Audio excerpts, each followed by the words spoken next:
All right, I'm here at Ridges, Gold Coast Airport. I've been asked in by Grant Johnson, shout out to you, absolute legend.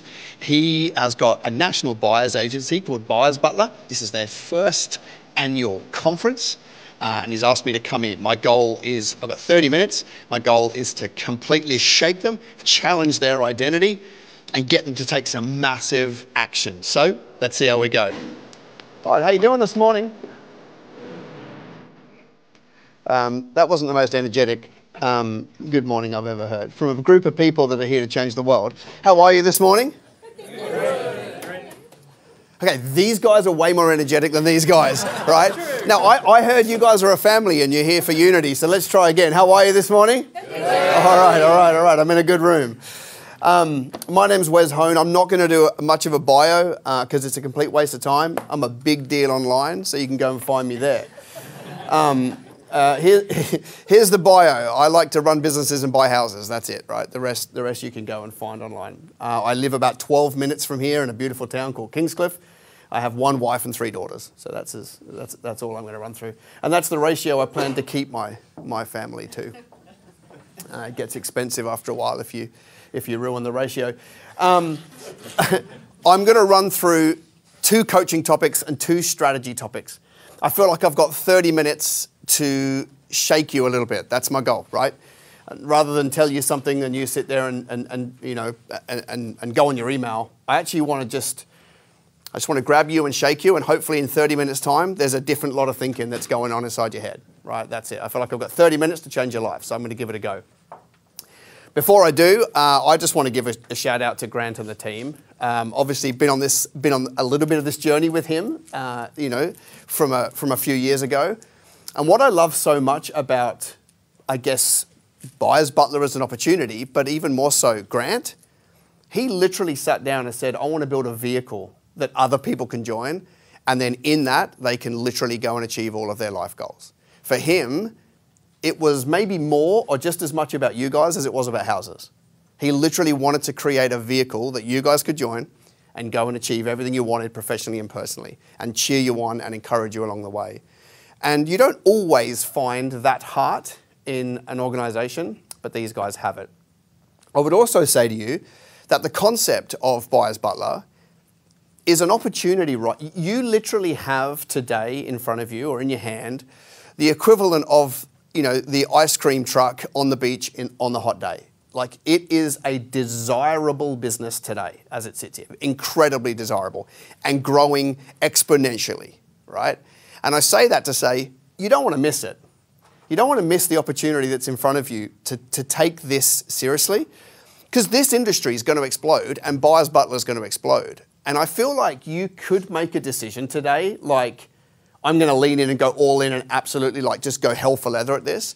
Or I could lean out and see what happens. But the people that lean out are going to leave all of the spoils of war on the table. And the people that lean in are going to go and build something great. And so, I don't have an agenda here apart from trying to help you win. And I feel like just straight off the bat, I want to say, you get to decide how this plays out for you.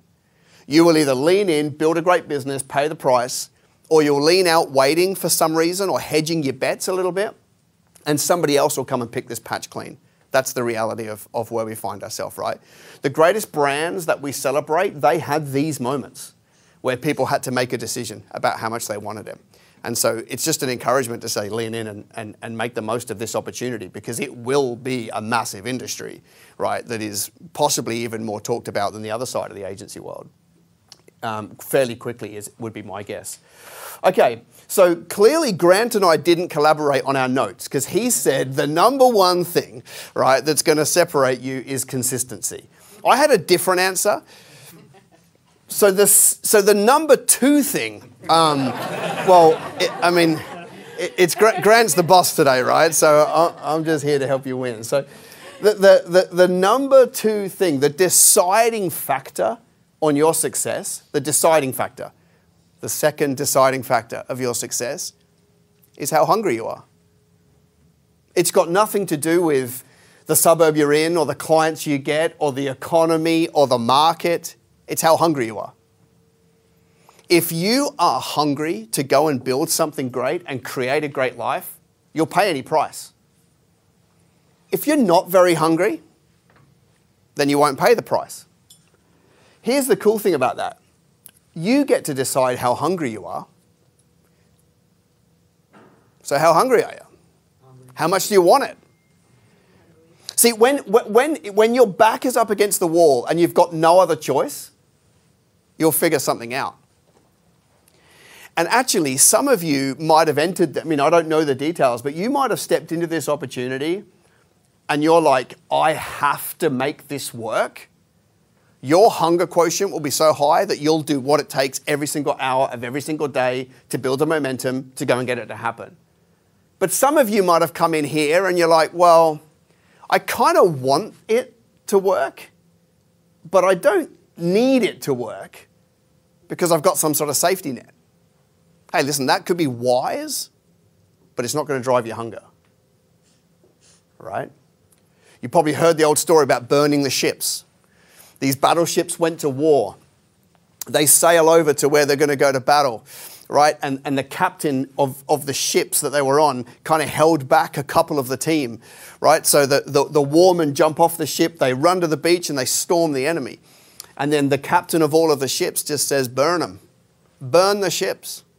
And so as these guys are going to war and they're running up the hill, they look back and the ships they sailed here on are now on fire. What must they do? They must win because there's no way to go back. And I feel like some of you, you probably want the discomfort of removing the safety net.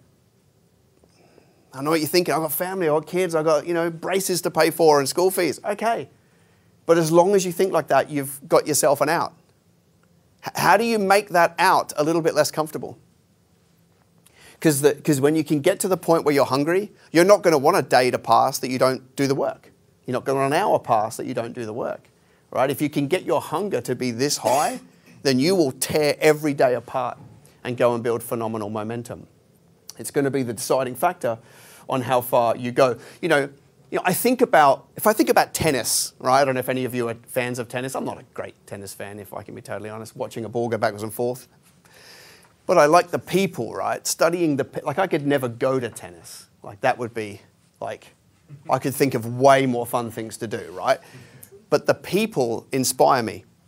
And I think about, if you know these people, I think about the difference between a Pete Sampras and a Leighton Hewitt, right? Good old Aussie. Pete Sampras was just naturally gifted. He was tall, right? And for him, it was just like watching, silk. He would just gently play a shot and win, and he would gently play a shot and he would win, right? And then you've got a guy like Leighton Hewitt, who's 4'2", right? But he's just got that mongrel in him. And if you saw him play, he would run to this side and play a shot and run to this side and play, and he would run and run and run and run. And he wasn't naturally great at tennis. But how did he become world number one? He had a hunger and he paid the price. He did the work. See, he didn't have that kind of natural ease about playing tennis. He had to get there a different way. He had to get there by just putting his body on the line. He had to get there by outworking everybody else. And so you may not be the most gifted salesperson that you think. You may not be, come from the greatest family. You might not have the greatest startup experience, but that's not the deciding factor. The deciding factor is how much do you want it? If you want it bad enough, you'll go get it. So the second most valuable thing behind consistency is hunger.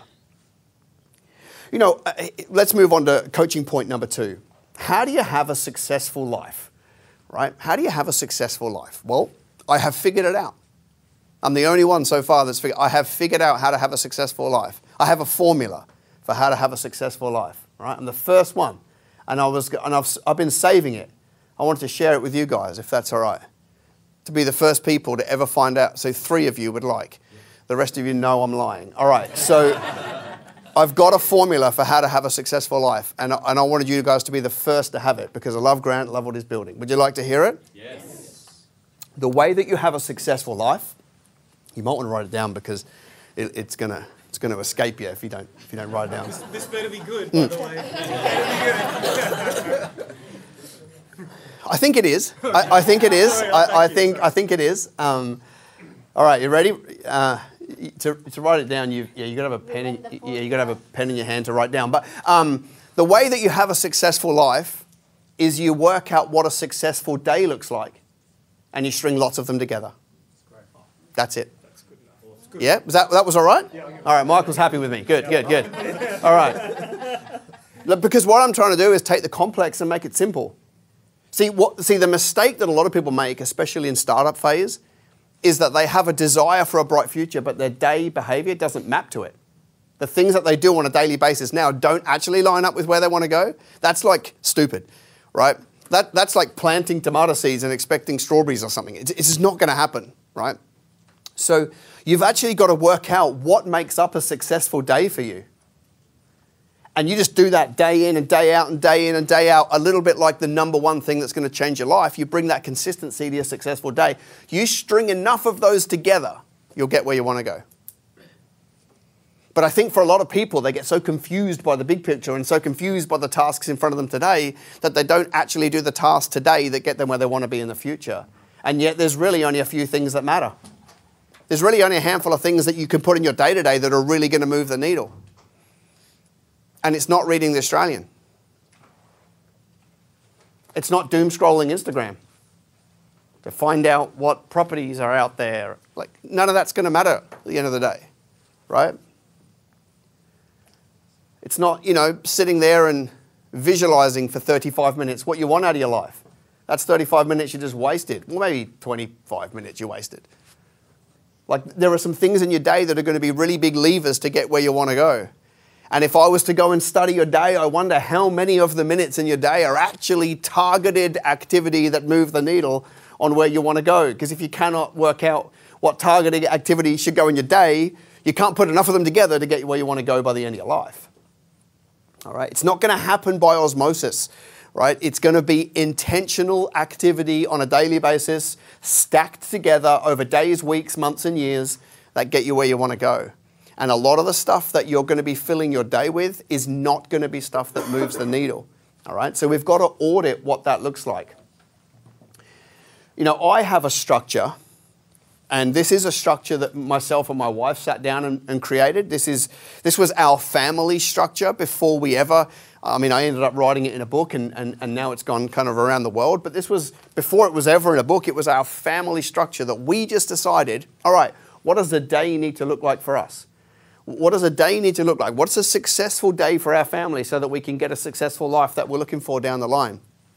And ultimately, it just came down to what we call the 5 Fs. This is what we decided. You don't have to. You can use this as a complete rip-off and duplicate, or R&D, or whatever they call it. But or you can just manipulate it to be yours, whatever you want to do. But here's mine. For me to have a successful day, I've got to blend faith, family, finance, fitness, and fun. Faith, family, finance, fitness, and fun. That's me. That's how I have a successful day. I need to be intentional every day about those 5 areas. They don't need to have the same amount of time. Some will be more than others. And when I say blend, it's because it gives me permission to be out of whack for a little while if I need to. But you're never going to be able to balance them, but you will be able to blend them into your day. And so when I look at that structure of the 5 Fs, I then come down to this concept. I'm enamored by this concept of 2%. What is 2% of your day? What's 2% of a day? That's a question. What is 2% of a day? 4 hours. 2% is not 4 hours. 2%. 28%.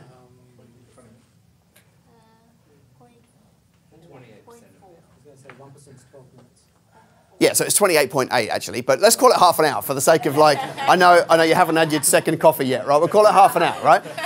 Half an hour is 2% of your day.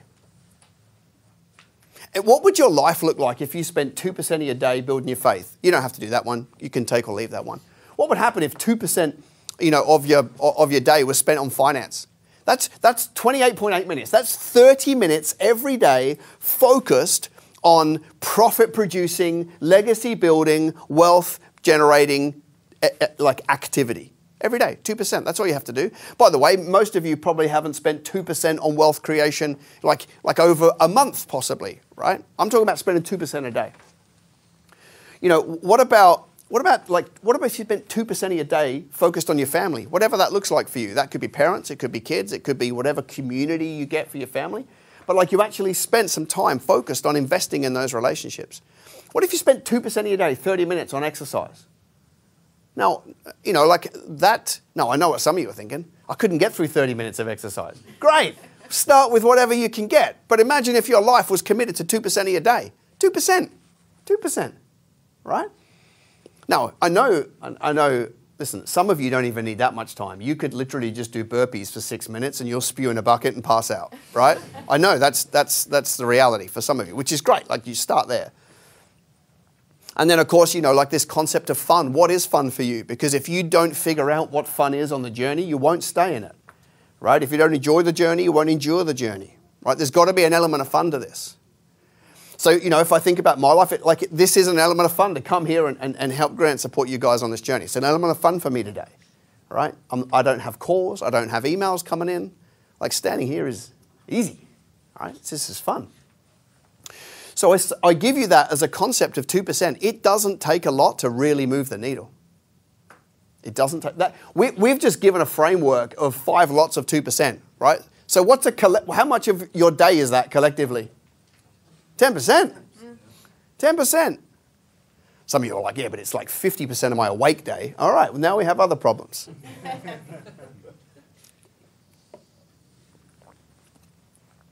The one that I think we'll just labour on it a little bit is the finance one. You know, 2% of your day. Like I'm talking about not activity like meetings and things like that. I'm talking about what activity, like intentional activity for 30 minutes every day that moves the needle on your wealth creation. What are those things for you? Because I promise you that if you do not decide what those intentional things are and then do them intentionally, everything else is going to rob your time and you'll never get to the things that matter.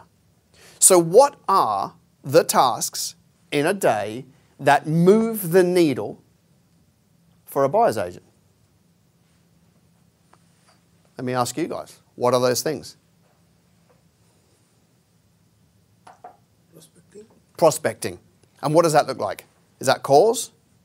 Knocking doors? Meetings? Like asking people to catch up?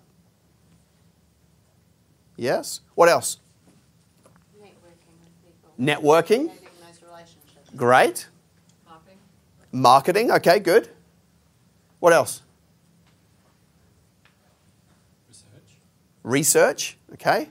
I'm going to put that to the bottom of the list of like, it's essential, but does it move the needle? To a degree. Calling agents. Calling agents, okay, good. Strategy and finding down on your niche. And Strategy is going to the bottom of the list as well. It's okay, it's a good answer, but I guess this is why I'm trying to highlight a point. What else is like the most valuable time spent to move the needle?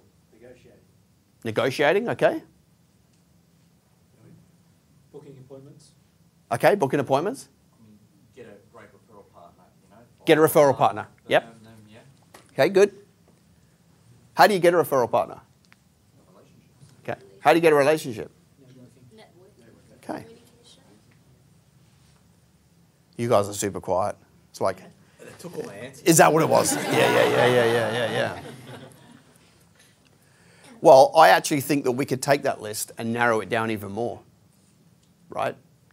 Because I feel like negotiating, that's your day job. That's not the 2%. I feel like strategy is like the rest of the day, but not the 2%. What I'd love you to get in your head is like, what is the actual like front end activity that moves the needle? And it's going to come down to phone calls, it's going to come down to meetings, and it's going to come down to networking. The rest of the stuff falls outside of your day, right? You know, if you're in this opportunity full time, then I would assume that you're doing, I don't know, 10 to 12 hour days. That would be my assumption. I could be wildly wrong. I know some of you might be trying to fit this into an 8-hour day. I had a part-time job too once, and then I grew up. So now I know you might have a job that you're in for 8 hours a day. So I assume that you're probably only doing 4 or 5 hours a day outside of your day job to get this thing to move. I'm talking about what are the things in that move the needle. It's going to be calling people, it's going to be meeting people, and it's going to be going and networking. They're going to be the things that absolutely move the needle. So now let's drill down even further on those. Because you can tick the networking box by going to 1 meeting a month. But that's not going to work. Remember, this is about momentum. You can tick the calling box by doing 3 calls today. That's not going to work. Does that make sense? I'm talking about stacking the activity you need to build the momentum so that this business starts to build. And it's not going to happen with 3 to 5 or 7 or 9 calls. It's going to happen by getting a list and absolutely pounding the phones. And getting really good at asking very clever questions for whatever step you want next, whether it's a meeting or a catch-up or send an email, whatever you're trying to close. I'm saying this to say that I know some of you are sitting there and you're unsure about the activity you should be doing on a daily basis. I'm trying to make it really clear what it is that's going to move the needle for you, and that's going to be a heap of calls. Now, if you were employing somebody to do calls in your business, so if you were employing somebody to do calls, you would be expecting 60 to 100 a day every day. That's what you would be expecting if you were paying somebody to make calls in your business. So how is it any different for you? And how are you ever going to build a team and lead somebody and expect them to do that if you haven't first led the charge? So I'm talking about the volume of work that needs to take place is somewhere around that. You've got to proportionally figure that out. If you're only doing half a days on this opportunity because you've got another half somewhere else, then you've got to proportionally take that down. But it's going to take that level of intensity at the start to get the momentum to build the dream business that you want to have. Does that make sense? All right. So now networking events. You should be at every single one you could possibly be at ever. You should become the annoying person that they always bump into. You can be less annoying, but they always bump into you. Like if I go back to 2004, 5, 6, 7, 8, 9, I grew up in London. I came to Australia. I went back to London for a few years. I came back in 2003 and knew nobody here. My parents, but they're weird. So I literally Googled networking Gold Coast in 2004, and I found a company called BNI, which I'm sure most of you are familiar with. And then I found Chambers of Commerce and all these other things, and there was a bunch of others during those years. And I was at every single meeting I could get to all of the time, morning, lunch, night, everything. Why? I needed a network. I had nobody. I needed a network. I wasn't going to go to one networking event. Now, here's what some of you might be thinking. Oh yeah, but it's easy for you. No, I couldn't eat my food at a BNI until 5 minutes after I had done my 1-minute presentation because I needed my adrenaline to calm down. If I picked up my knife and fork after I'd done my 1-minute presentation, it sounded like I was playing the drums on a plate because I was so nervous wreck, right? But if you want it and you're hungry enough, you pay the price, you get through it, right? So get to a bunch of networking events and get on the phone and get in people's face. Right? Every single phone call should be around, hey, who else do you know? Who else can I ring? You've got to get on the hunt and fight for every single relationship. That's how you're going to build the momentum. So when you get back to the office the next time you're working, start by putting the big rocks in your day. Do the 50 calls before you ever do the strategy and the next thing and the next thing and the next thing. Do the calls. Do the networking. Move the needle. You'll get a lot more confidence by doing what you say you will do than getting to the end of the day knowing that you weren't as efficient as you should be. All right? And that's going to come down to networking, calls, and meetings. As many of them as you can get through all of the time. Not for a month, not for a year, but probably until you've got a team around you that can handle a lot of that for you. But every single day has to be filled with those things. All right. I've got. Let's just go on from that. Here's I guess a strategy topic. The biggest issue that you face right now is that you have obscurity. No one knows who you are. So I guess we're following on a similar theme to what we just said. If you're currently suffering obscurity, no one knows you, then the word you need to fall in love with is ubiquitous, right? Ubiquitous. U-B-I-Q-U-I-T-O-U-S. Ubiquitous. Anybody know what it means? Everywhere. Not quite. Not quite. It's close. The word ubiquitous is seemingly everywhere. So you guys right now, the biggest issue you face is you're the best kept secret in town. Now, am I right? You love your customers. You love your product. You love real estate, right? You love helping. You've got everything nailed, but no one knows you. You need to be seen everywhere. So every networking event, every phone call. Now, of course, where else can they see you? They can see you on a device, right? You can go live on a phone every day, talking about property, giving an update. Right? You know, you can run ads for hardly any money into people's phones so that they have to bump into you, right? You can do other forms of advertising so that people bump into you. You basically want to fall in love with the concept that your customer sees you as ubiquitous. They see you on a phone, and then they see an ad, and then they bump into you here, and then they get a phone call, and then they see you on a different platform. That's what you want to create. Okay, that's building brand now, right? Sales is getting on the phone. Brand is now getting everybody to see you everywhere. And once they get inside your web, you should never let them out.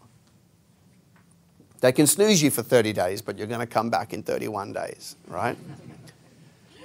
Now, I know what you're thinking, you know, because I've helped a lot of people through these stages, I know what you're likely to think. Yeah, but I don't like me on camera. Well, the thing is that we've never seen you not being you. People say, I've got a squeaky voice. Yeah, but we've only ever known you to have a squeaky voice. So we've got nothing to compare you to because we haven't heard you without a squeaky voice. So we'll just take the squeaky voice. People say, I just don't like my hair. Okay, well, we've never seen you with different hair. So we'll take you with the hair you've got, right? I'm just not that confident. Okay, well, then pack up your bag and leave. Or decide that your confidence is going to come from doing it, not from not doing it, right?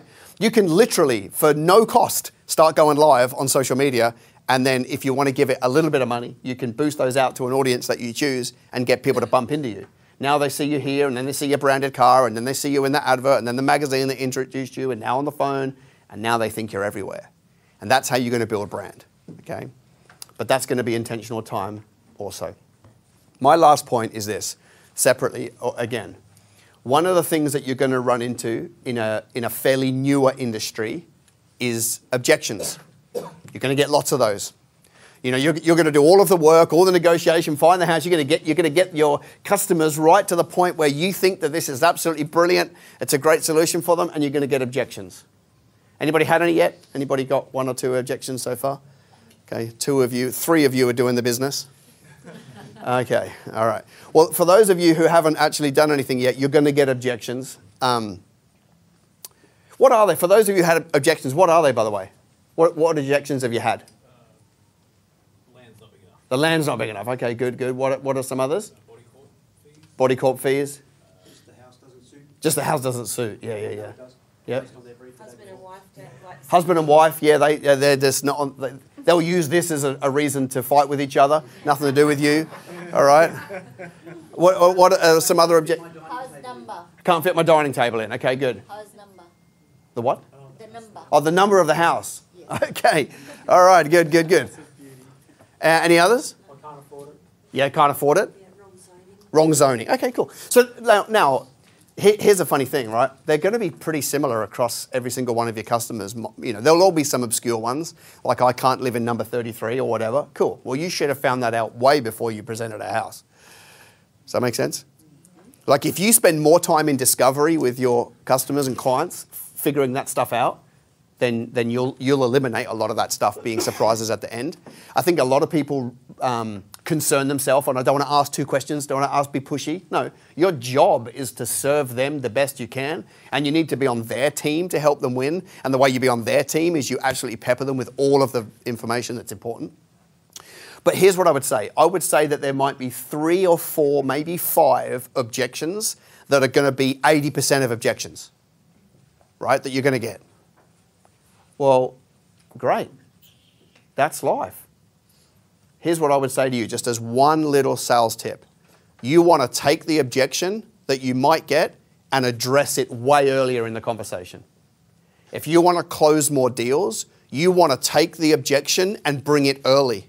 Not let them bring it up at the end when it's now super weird and they're using that as a possible out.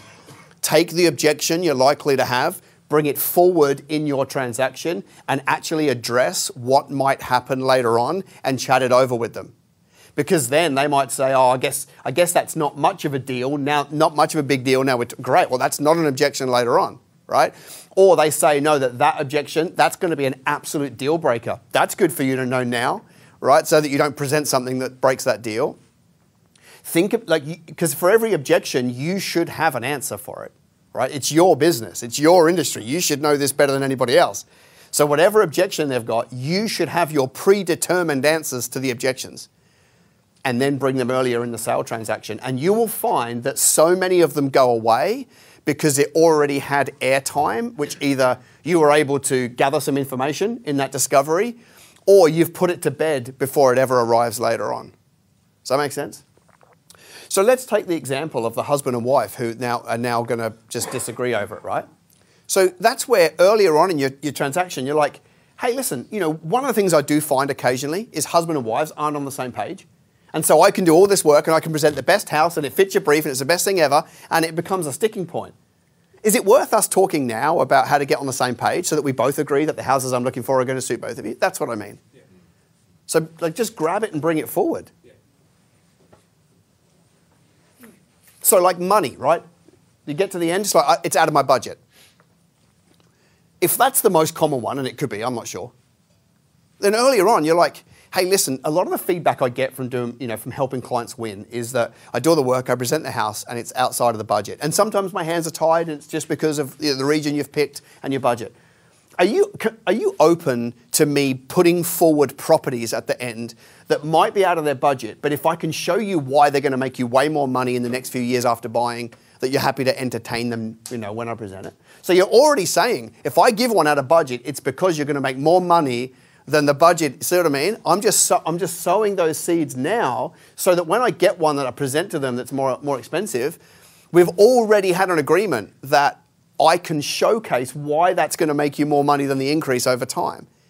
And we already agreed that would be okay and it won't be a shock. It doesn't mean that everyone becomes a yes. It means that 50% of your objections will go away and you'll get more yeses. Does that make sense? But bring them early. I think a lot of salespeople are scared to talk about what could be a friction point. Listen, you're not going to convince your customer to change how they think, right? So you're better off to figure it out early and chat about it when it gets airtime and it's friendly than later on when it gets a little bit weird in the sales process. All right. Well, I ran over my time by just a little bit. It's been great hanging out with you this morning. If you like what I said, then we put out a podcast. There's a YouTube channel with 750 business videos. And to find that, just go to youtube.com/kingdom business. Hit the subscribe button, even if you hate me, because we need it. And hopefully I get to hang out with you guys at some point in the future. All right, bless you. Love you. Well, that's a wrap on Buyers Butler Conference. I was pretty pointy. I told them exactly what they needed to do. I challenged their mindsets. But I want to know from you, what was the thing I said up there that challenged you? Put it in the comments. See ya.